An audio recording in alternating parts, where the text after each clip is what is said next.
اور پھر عیسیٰ ابن مریم اسے قتل کریں گے. یہ مسلمانوں کا اور کرسچنز کا اجماعی عقیدہ ہے. اور ایگزیکٹلی ہیں کہاں وہ؟ کون؟ حضرت عیسیٰ 5ویں آسمان کے اوپر. بخاری مسلم میں ہے کہ آپ کی ملاقات ہوئی ہے 5ویں آسمان. جی 5ویں آسمان کے اوپر. اور ابن ماجہ میں حدیث ہے عیسیٰ ابن مریم سے نبی اسلام کی گفتگو ہوئی ہے اور انہوں نے کہا کہ جب دجال آئے گا اللہ تعالیٰ مجھے دنیا میں واپس بھیجے گا. اچھا علی بھائی، گھر میں کتے بلی پرندے پالنا، شیر پالنا اور ان کا کاروبار کرنا، کیونکہ پرندہ ظاہر ہے اس کی عادت سے برخلاف کر دیا آپ نے، پنجرے میں بند کر دیا. قید تو ہے، اس نے اڑنا ہے، آپ نے پنجرے میں بند کیا ہوا ہے. اور شیر ایک جانور ہے، جنگلی ہے، خطرناک ہے، آپ پہ حملہ بھی کر سکتا ہے اور مر بھی سکتا ہے، خودکشی کی موت بھی ہو سکتی ہے یہ، کیونکہ آپ کو پتہ ہے یہ سب کچھ. اور پھر اسی طریقے سے کتے بلی پالنا. بلیوں کا اکثر لوگ بہت، ہر تیسرا چوتھا گھر مجھے لگتا ہے کہ بلی ایٹ لیسٹ پرشین کیٹ پالی ہوئی ہوتی ہے. اس پہ ان کو پالنا اور ان کا بزنس کیسا ہے؟ بلی پالنا ہے نا، یہ تو بالکل درست ہے، اس کے اوپر کسی کا بھی کوئی اختلاف نہیں ہے. بلکہ صحیح مسلم میں حدیث ہے کہ یہ بلی چونکہ اکثر تمہارے گھر آتی جاتی ہے، اس کا تھوک بھی پاک ہے. اچھا. ہاں جی، بلی اگر آپ کے کھانے پینے کی چیز میں یا برتن میں منہ مار دے تو وہ پاک ہے. یہ صحیح مسلم کے اندر حدیث موجود ہے. اچھا، اب رہ گیا کتا. اس کا تو تھوک ناپاک ہے، وہ تو بخاری مسلم میں ہے کہ آپ نے 7 دفعہ برتن کو دھونا ہے. البتہ کتے کو رکھنے کی اجازت ہے. قرآن پاک میں سورۃ المائدہ میں ہے کہ جو سدھائے ہوئے کتے ہیں، شکار کے لیے آپ استعمال کرتے ہیں، وہ آپ رکھ سکتے ہیں. جانوروں کی حفاظت کے لیے رکھ سکتے ہیں، اپنے گھر کی حفاظت کے لیے رکھ سکتے ہیں. لیکن بخاری مسلم میں ہے کہ جو ان وجوہات سے ہٹ کے صرف شوقیہ کتے پالتا ہے تو روزانہ اس کے نامہ اعمال سے 1 قرات، اور ایک حدیث بخاری مسلم میں یہ 2 قرات اجر اس کا کم ہو جاتا ہے، اور 1 قرات احد پہاڑ کے برابر ہے. وہ گناہ ہے پھر وہ رکھنا. اچھا، اب آ جائیں وہ کاروبار کی طرف. تو صحیح مسلم میں حدیث ہے نبی علیہ السلام نے کتے اور بلی کا کاروبار کرنے سے منع فرمایا. کاروبار کے طور پہ نہیں کر سکتے. ہاں، کوئی کسی کو کوئی کیٹ گفٹ کر دیتا ہے، کوئی کتا گفٹ کر دیتا ہے، وہ تو درست ہے. کاروبار کرنے سے نبی صلی اللہ علیہ وآلہ وسلم نے منع فرمایا. اب آ جائیں پرندوں کی طرف. سب کا جی، اب آ جائیں پرندوں کی طرف. دیکھیں، جو پرندے سائنٹیفکلی یہ چیز ثابت ہو کہ وہ آزاد ماحول کے عادی ہیں اور انہیں قید کرنے سے وہ مر جائیں گے، وہ پرندے پالنا حرام ہوگا. مثلا جو بھی ہوں گے، ابھی اس وقت جو ہمارے علم میں ہے نا، تو وہ نہیں مرتے. یہ پہاڑی طوطا ہو گیا، جی جیسے یہ بہت ڈیمانڈ ہے. نہیں مرتے، وہ نہیں مرتے. میں آپ کو بتاتا ہوں، اب مثال کے طور پہ یہ جو آپ کو پتا ہے پچھلے دنوں مودی نے بھی وہ 12 لیپرڈز خریدے تھے، بلکہ چیتاز لیے ہیں افریقہ سے. وہ پوری ایک کمپین چلائی، وہ مر گئے، ان میں سے تقریباً آدھے مر چکے ہیں. اور ایک چیتا جو ہے نا، اسے تقریباً 10 کلومیٹر کا ایریا چاہیے سروائیو کرنے کے لیے. اس سے بھی کام ہوگا تو مر جائے گا. تو اس طرح کی چیز آپ پنجرے میں نہیں پال سکتے. اچھا، شیر کے بارے میں ہمارا ایکسپیرینس ہے کہ اسے آپ پنجرے میں رکھیں، اس کو کوئی فرق نہیں پڑتا. اس کو آپ گوشت کھلاتے رہیں، وہ زندہ رہتا ہے، اس کی زندگی میں کوئی فرق نہیں پڑتا. شیر آپ ٹھیک ہے پنجرے میں اگر شوقیہ پالنا چاہتے ہیں، لیکن وہ تمام پریکاشنز جو ہیں، یہ نہ ہو جس طرح یہ اگلے دن وہ ایک شیر کسی سے چھڑوا کے رسی یا اس کی وہ زنجیر نکل گیا اور وہ خطرہ بن گیا. حالانکہ پاکستان میں قانون بنا ہے کہ آپ نے شیر کو اگر علاج کے لیے بھی موو کرنا ہے نا، تو پورے پروٹوکول کے اندر وہ ہوگا، سیکیورٹی سارے میئرز لیے جائیں گے. تو وہ جانور جو قید کرنے سے مر سکتے ہیں اور وہ آزاد ہی رہنا چاہتے ہیں، باقی تو آپ ہر جانور کو کہیں. اب میں آپ کو بتاؤں، گائے جو ہیں جو آپ پالتے ہیں یہ بھی آزاد پھرتی ہیں، مرغے بھی ہیں جنگلوں کے اندر رہ رہے ہیں، تو آپ ان کو حرام کہتے ہیں کہ نہیں. وہ صرف جانور حرام ہوگا جو واقعی پالنے سے مر سکتا ہے. اور اگر آپ اس کی خوراک پوری کر رہے ہیں، مثلا طوطے ہیں، یہ بھی آزاد ہیں، لیکن طوطے ہم نے دیکھے لوگوں کے پاس، لوگوں کے بوڑھے مر جاتے ہیں، طوطے پھر بھی زندہ رہتے ہیں. اتنی لمبی لمبی عمروں کے طوطے لوگوں نے پالے ہوئے، ٹھیک ہے. تو طوطے بھی آپ پالیں، کوئی مسئلہ نہیں ہے. البتہ یہ حدیث یاد رکھیں، بخاری مسلم دونوں میں حدیث ہے، ایک نیک عورت تھی، اس نے ایک بلی کو قید کر دیا اور وہ کھانا پینا اس کا چھوٹ گیا، وہ مر گئی. نبی علیہ السلام نے فرمایا وہ جہنم میں ہے، ایک صرف بلی کے قتل کی وجہ سے. یہ آپ نے ذہن میں رکھنا ہے جب آپ نے پالنا ہے، پھر ذمہ داری کرنی ہے. یہ جن لوگوں نے بھینسیں پالی ہوئی ہیں نا، آپ ان سے پوچھیں، وہ کہتے ہیں ہمارے گھر میں میت ہو جائے نا، میت کو ہم سائڈ پہ رکھتے ہیں، پہلے بھینس کا دودھ دھوتے ہیں، اس لیے کہ بھینس تو مر جائے گی بیچاری چیخ چیخ کے. ان کے گھر میں میت بھی رکھی ہوئی ہو نا، وہ اس سے عہدہ برا نہیں ہو سکتے. اچھا جی، ظاہر ہے، کیا کریں گے، بھینس تو دودھ دے گی. اچھا علی بھائی، مرحوم والدین اگر خواب میں اچھی حالت میں نہ آئیں، مطلب پریشان، بھائی خواب میں پریشان دکھیں، بھائی والدہ میں مطلب عذاب ہو رہا ہے، کوئی بخشواؤ بھائی، کوئی ہے ایسا معاملہ، تو یہ خواب کے معاملات کتنے فیصد حقیقت ہوتے ہیں کہ اب ہر کسی کے خواب میں آ رہے ہیں؟ کوئی خواب کی تعبیر کی کتابیں تو گھر پہ ہیں نہیں کہ وہ نکالیں وہاں سے. تو کیا ہے اس کا معاملہ؟ خواب میں دیکھ لیا بھائی پریشان ہے بھائی, تو میت پہ عذاب ہو رہا ہے.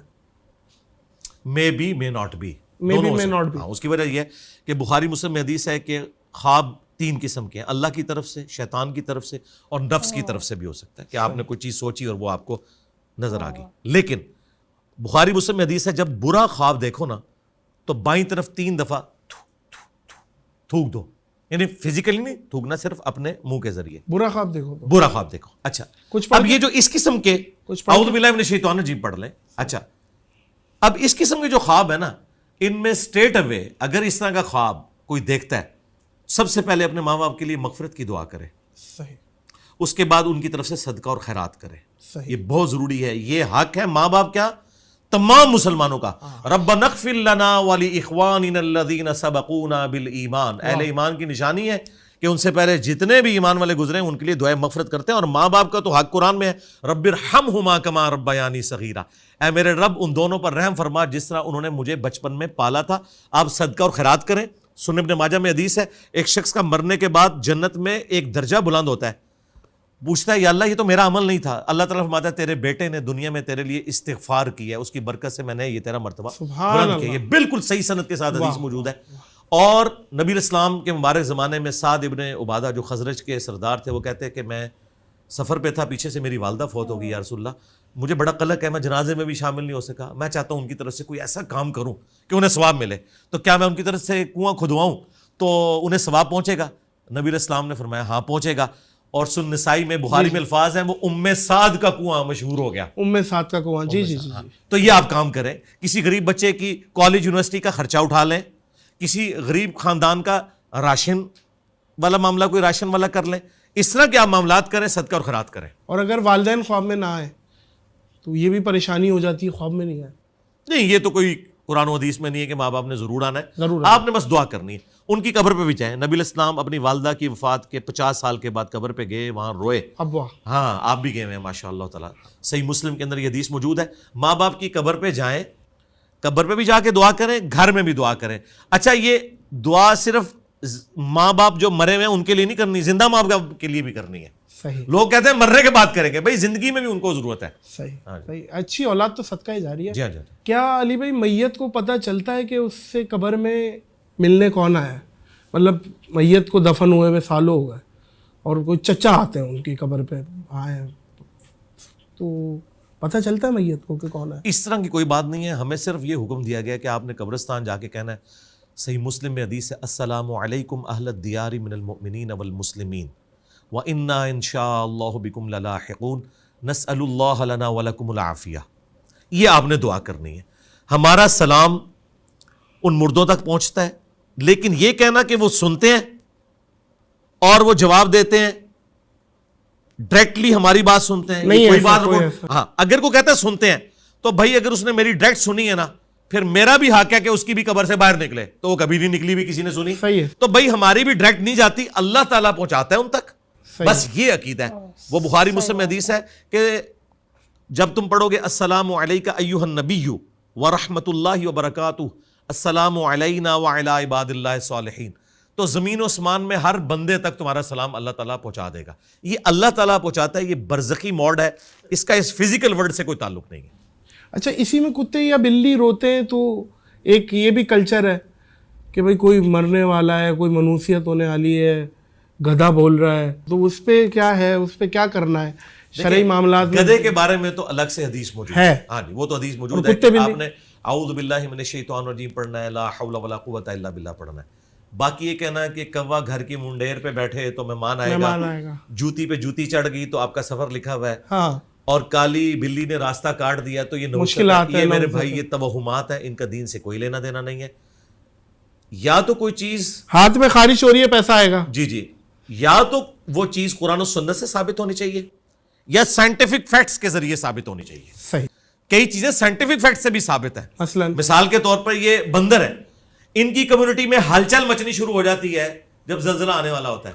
اچھا. یہ ان کو علم غیب نہیں ہوتا, بلکہ یہ ہے کہ یہ جو زمین کی وائبریشن ہے نا ان کا سینسٹیوٹی کا لیول زیادہ ہے. آپ کو پتا ہے ہاتھی زمین پر پاؤں مار کے نا 40 کلومیٹر دور تک کمیونیکیشن کرتا ہے. ہماری تو یہ چیزیں نہیں ہیں. عقاب 2 کلومیٹر اوپر سے نیچے دیکھ لیتا ہے, ہم نہیں دیکھ سکتے. اور اس سے اگلی بات, چڑیا اڑ سکتی ہے, ہم نہیں اڑ سکتے. حالانکہ عام مسلمان ایک چڑیا سے افضل ہے, تو افضلیت ختم نہیں ہوگی, اللہ نے اس کی وہ ڈومین رکھی ہے. اچھا, شوہر اپنی بیوی کو میکے جانے سے روک سکتا ہے کہ وہ اس کی نہیں بنتی, نہ سالوں سے بنتی ہے نہ ساس سے بنتی ہے, پسند نہیں ہے, شوہر نے حکم دے دیا بھائی تم نہیں جا سکتی, اب کیا معاملہ ہے, بیوی چلی جائے؟ اس کا ون لائنر ہے. اگر بیوی یہ کہے کہ میرا خاوند جب اپنے ماں باپ سے مل کے آتا ہے تو میرے ساتھ برا سلوک کرتا ہے, لہٰذا میں اپنے خاوند کو اجازت نہیں دوں گی کہ وہ اپنے ماں باپ کو ملے, تو کیا کوئی خاوند مانے گا اس بات کو؟ ہاں بھائی, پکا آ گیا نا. تو بھائی ماں باپ کو ملنے سے نہیں روک سکتے. جس طرح ایک خاوند یہ سمجھتا ہے نا کہ میرے ماں باپ کا میرے اوپر حق ہے, اسی طریقے سے اس بیوی کے ماں باپ کا بھی اس کے اوپر حق ہے. آپ کسی بھی عورت کو اس کے ماں باپ کو ملنے سے نہیں روک سکتے بھائی, ناٹ ایٹ آل. یہ اس کا شرعی حق ہے. بے شک ایسے. اور اگر آپ کو شوق تھا نا تو جب بیاہ کہ اس کو لائے تھے نا, اس سے پہلے ہی ان کو بتا دینا تھا کہ میں لے کے جا رہا ہوں, آندہ اس گھر کا منہ بھی نہیں دیکھے گی, تو انشاءاللہ تعالیٰ آپ کا رشتہ بھی نہ ہوتا. یہ پہلے طے کرنا چاہیے. اچھا, اگر وہ مان جاتے ہیں, ہاں ٹھیک ہے بیٹا, کوئی بھی نہیں مانیں گے. اگر اتنے کو بدبخت ہیں جو مان رہے ہیں تو ان کے ساتھ ایسے ہی کرنا چاہیے. میت نکلے گی بیٹا اب وہاں سے, یہ ایک نہیں, وہ یہ نہیں کہتے کہ ہماری طرف نہیں آنا, وہ کہتے ہیں کہ اپنے خاوند کو چھوڑنا نہیں ہے. یہ نہیں وہ کہتے کہ ہماری طرف نہیں آنا, یہ تو کوئی بھی نہیں کہتا. اور آج کل یہ بڑی نیوز آتی ہیں کہ بھائی غربت سے تنگ آ کر ماں نے خود بھی خودکشی کر لی اور بچوں کو بھی مار دیا, یا باپ نے مار دیا, یہ بھی خودکشی ہوئی. بالکل خودکشی ہے. اور وہی والی گرفت ہوگی, قیامت تک اپنے آپ کو ویسے ہی مارتا رہے. بالکل, بخاری مسلم کی جو حدیث ہے, جس طریقے سے اس نے خودکشی کی وہی کرے گا. اور اس میں ایک پازیٹیو بات بھی کر لوں, شاید آپ کے پلیٹ فارم سے جب میں یہ کروں گا تو وہ بالدوں کو اچھی لگے. اللہ کے فضل سے ہمارا دیندار یا مولویوں کے طبقے سے لاکھ اختلاف, لیکن میں نے کبھی بھی کسی بھی فرقے کے دیندار بندے کو خودکشی کرتے ہوئے نہیں دیکھا, کیونکہ یہ چیز کم از کم ان کو کلیئر ہوئی ہے. جس طرح آپ دیکھیں کہ صحابہ کرام نے رضوان میں ہر طرح کے لوگ تھے, لیکن ایک جرم ایسا ہے جو کسی صحابی نے نہیں کیا کہ رسول اللہ کے اوپر کوئی جھوٹی حدیث باندھے, کیونکہ انہیں پتا تھا یہ گناہ معاف نہیں ہونا. نبی علیہ السلام کی حدیث ہے بخاری مسلم میں کہ جس نے میری طرف جھوٹ منسوب کیا وہ اپنا مقام جہنم میں دیکھ لے. بالکل اس طریقے سے دیندار جو طبقہ ہے نا, اپنی ساری کمزوریوں کے باوجود اس میں ایک پازیٹیو چیز ہے, وہ خودکشی نہیں کرتا. اور دوسری بات یہ ہے کہ وہ بھوکے رہتے بھی نہیں ہیں, کوئی نہ کوئی معاملہ ان کے ساتھ ہو جاتا ہے. یہ اسٹیٹ کی ذمہ داری ہے. یہ بعد میں تو سارے لوگ ہمارے این جی اوز والے بھی وہاں پہنچ جاتے ہیں کہ یہ دیکھیں یہ وہ رسی ہے جسے وہ لٹکا ہے. یار خدا کے لیے کیا تم ڈیٹرنس پھیلا رہے ہو, تم پہلے اس کو دیکھ لیتے تو خودکشی نہ کرتا. بعد میں تو سارے لوگ جا کے وہاں وی لاگز بنا رہے ہوتے ہیں. اگر علی بھائی کسی کے گھر پہ کوئی خواجہ سرا پیدا ہو جاتا اور والدین کو بھی پتہ چل جاتا ہے, آج کل تو جدید دور ہے, وہ ٹیسٹ کرتے ہیں بچوں کا, دماغ کا بھی, باڈی بھی, ہر پارٹ کا ٹیسٹ ہوتا ہے, وہ بتا دیتے ہیں کہ یہ بچہ, تو وہ بچہ کچھ رپورٹس آئی ہیں گھر سے بھی نکال دیتے ہیں, اس بچے کو اون نہیں کرتے. ایسی سچویشن میں کیا معاملہ ہے, کیا کیا جائے؟ بہت ظلم کرتے ہیں نہیں ماں باپ. مجھے بتائیں, انہی ماں باپ کے گھر جب ایک معذور بچہ پیدا ہوتا ہے جو ذہنی طور پہ معذور ہوتا ہے, کیا اس معذور بچے کو آج تک کسی نے نکالا ہے؟ پیار کرتے ہیں, سب سے پیار کرتے ہیں جی.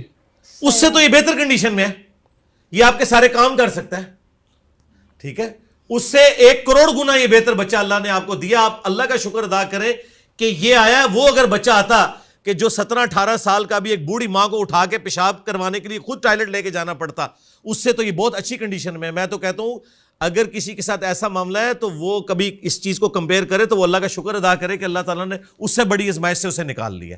اچھا سلوک کرے. باقی جو آپ کہہ رہے ہیں پتہ چل جاتا ہے, بالکل بچپن میں خود بخود پتہ چل جاتا ہے بغیر میڈیکل ٹیسٹ کے بھی, جو بالکل ایکسٹریم اس طرح کے جو معاملات ہوتے ہیں. ماں باپ کو چاہیے ان کے ساتھ اچھا سلوک کریں, وقت کے ساتھ انہیں ایجوکیٹ کریں اور انہیں معاشرے میں جو نارمز ہیں وہ سکھائیں.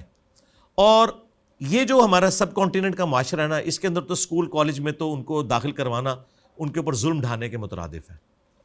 یورپ امریکہ کے اندر باقاعدہ بچوں کی ٹریننگ ہوتی ہے, وہ بلی نہیں کرتے کسی اس طرح کے بچے کو, وہاں پہ ہراسمنٹ نہیں کی جاتی ہے.